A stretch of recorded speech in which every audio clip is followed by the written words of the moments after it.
এক মহিলা প্রশ্ন করছে ডক্টর জাকির নায়েককে, আচ্ছা আপনি তো বললেন হিন্দু মুসলমান খ্রিস্টান বৌদ্ধ সব ভাই ভাই, তো সব যদি আমরা ভাই ভাই হই, আমি তো হিন্দু, ওই মহিলা বলছে আমি তো হিন্দু, তা আপনার মক্কা মদিনা আমরা যাইতে পারি না কেন? এটা কঠিন প্রশ্ন। আমি চিন্তা করলাম কি জবাব দেয়, আমার কাছেও জবাব আছে, কিন্তু উনি কি বলেন সেটা শোনাবো। উনি জবাব দিলেন, বোন আপনার বাড়ি কই? কই তো ইন্ডিয়া। জন্মস্থান কোথায়? এখানে। আমার জন্মস্থান এখানে। আচ্ছা বোন আপনি কি জানেন যে ইন্ডিয়ায় এমন এমন জায়গা আছে যেখানে এখানে জন্মগ্রহণ করার পরেও সে জায়গায় আপনি আর আমি যাইতে পারি না, এরকম জায়গার নাম জানেন?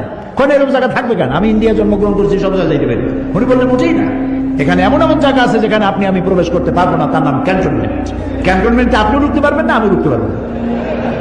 ক্যান্টনমেন্টে ঢুকবে যারা নিরাপত্তার দায়িত্বে, দেশ রক্ষার দায়িত্বে যারা আছে, যে কোনো মুহূর্তে ডাক দিয়ে পড়ে জান দেওয়ার জন্য, রক্ত দেওয়ার জন্য, জীবন দেওয়ার জন্য ঝাঁপায় পড়বে, সেসব সেনাবাহিনীর জন্যই ক্যান্টনমেন্ট তৈরি করা হয়।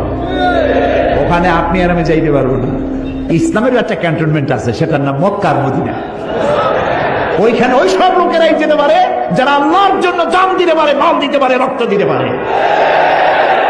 প্রিয় বোন, আপনিও যেতে পারবেন। আপনার পাসপোর্টে একটা ভিসা লাগান, ভিসার নাম লা ইলাহা ইল্লাল্লাহু মুহাম্মাদুর রাসূলুল্লাহ। কালকে আপনি মক্কা মদিনা চলে যান। কি সুন্দর জবাব! আমার খালি দোয়াই আসলো যে আল্লাহ তাআলা কি ব্রেন তুমি তাকে দিয়েছো, সুবহানাল্লাহ।